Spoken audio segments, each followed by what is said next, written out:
नमस्कार, माझं नाव शैलेश मदनकर. मी एक सुरक्षा विभागातर्फे फील्ड ऑफिसर आहे. यांचं नाव काय म्हणलं ना? सचिन संजय खोब्रागडे.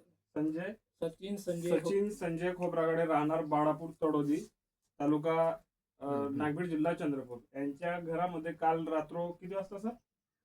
7-7:30च्या दरम्यान एक म्हणजे दुःखद अशी दुर्घटना घडली. आमच्या जवळचेच आहेत हे.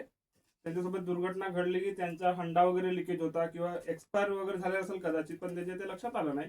आपल्या सर्वसामान्य लोक आपण विचार करत नाही किंवा आपण लक्ष देत नाही त्याकडे, नाही का? आपलं जीवन हे फार महत्वाचं आहे, फार अमूल्य आहे, परंतु आपण त्याच्याकडे दुर्लक्ष करतो नेहमी.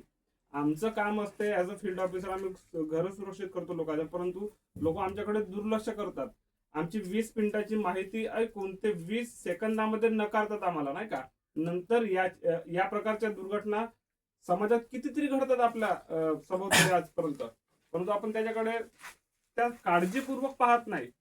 आता हीच सर्व संपत्ती त्यांना, या भाऊंना सावरायला जवळजवळ 8 ते 10 लाख रुपये कदाचित लागतील माझ्या माहितीनुसार, परंतु आपण 2-4 हजाराच्या वस्तूसाठी खूप मागे पुढे पाहतो. जीवनावश्यक वस्तूसाठी खूप मागे पुढे पाहतो. समजा आपल्या घरासमोर काहीतरी विकण्यासाठी आलं, खाण्यासाठी, तर आपण त्याच्याकडे जाऊन लगेच घोळका करतो. परंतु त्या नेमकं त्या डिव्हाइसचं महत्व काय, त्याचं कार्य काय, त्याच्याबद्दल आपण दुर्लक्ष करतो. तर समजा ना तुम्ही, आपण भाऊच्या तोंडून म्हणजे जाणून घेऊया त्यांची प्रतिक्रिया काय, कशा प्रकारे हे झालं. सांगा काही थोडक्यात तुमच्या मतानुसार, जे काय तुम्हाला तुटक्या फुटक्या भाषेत सांगतील त्याप्रमाणे सांगा. साहेब कोणत्या आता मालच धरला, हा, सोना गेला. घरात कोण कोण होतं मग तुमच्या? आणि मी, आई आणि तुम्हीच होते तेव्हा? हो. अच्छा.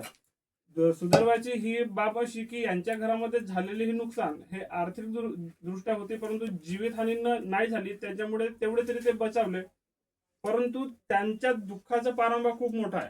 आपण बोलताना तर बोलून जातो की यांच्यासोबत हे झालं, हे नाही व्हायला पाहिजेत, परंतु खरं पाहता ही कहाणी या एकट्यांची नाही आहे, हे आपल्या सगळ्यांची कहाणी आहे. खरं पाहता आपल्या घरात आजपर्यंत काय नाही झालं, आनंदाची गोष्ट आहे, परंतु यानंतरही काही न हो त्यासाठी हे जनजागृती अभियान सुरू आहे. त्याच्याकरता आपल्याकडे एक सुरक्षा विभागातर्फे एक यंत्र आहे, ज्याचा प्रचार गेल्या 2016 पासून सुरू आहे, नाही का?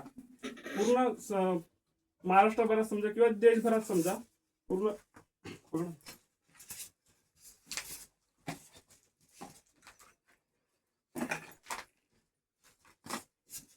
याला तुम्ही बघितलं का, याला सेफ्टी डिव्हाइस असं म्हणतात. याचं आम्ही प्रशिक्षण या आधी पण या गावामध्ये येऊन बरेचदा केलं. खूप सारे आपण घरही सुरक्षित केले. बरं, या योजनेअंतर्गत आपण जवळजवळ आज 15 लाखाच्या आसपास पूर्ण देशभरातले घर सुरक्षित केलेले आहेत. आमचं काम आहे की घर सुरक्षित करणे. आम्हाला असं वाटतं की एक जरी घर माझ्या मार्फत सुरक्षित झालं म्हणजे मला म्हणजे देवाने ती संधी दिली की आपल्या सर्वसामान्यांचं म्हणजे आयुष्य, भवितव्य सुरक्षित करण्याचं हे आमचं धाडस असते, माणूस असते. परंतु आम्ही काय करतो, सर्वे देतो, काहीतरी माहिती सांगतो त्याच्याबद्दलची की कशा प्रकारे आपल्या घरात दुर्घटना होतात, काय करायला पाहिजे, काय नाही करायला पाहिजे, आणि त्यावरच्या उपाययोजना. त्यासाठीच हे सुरक्षा कवच आहे. बघा, याचं काम हे असते की समजा आपल्या घरात कुठली जरी लिकेज असला, छोटासा असो किंवा मोठ्या प्रमाणात असो, पूर्णच्या पूर्ण लिकेज तो सेकंदभरात लॉक करते. जसं आपलं MCB काम करते, नाही का? एका सेकंदात पूर्णच्या पूर्ण लाईट जाते. बघा, आपण बटन मारायला जातले त्याचप्रमाणे तो त्या इक्विलेटरवर हा काम करते. म्हणजे याचं काम आहे कुठले धोका टाळणे, सोबत आपल्या संपूर्ण म्हणजे वर्षभरातले 2 सिलेंडरची बचत सुद्धा करते. परंतु याच्या संदर्भात आपण जेव्हा सांगतो खूप म्हणजे लक्षात येत नाही आपल्याला. बरं, ठीक आहे, काय होतं. धन्यवाद.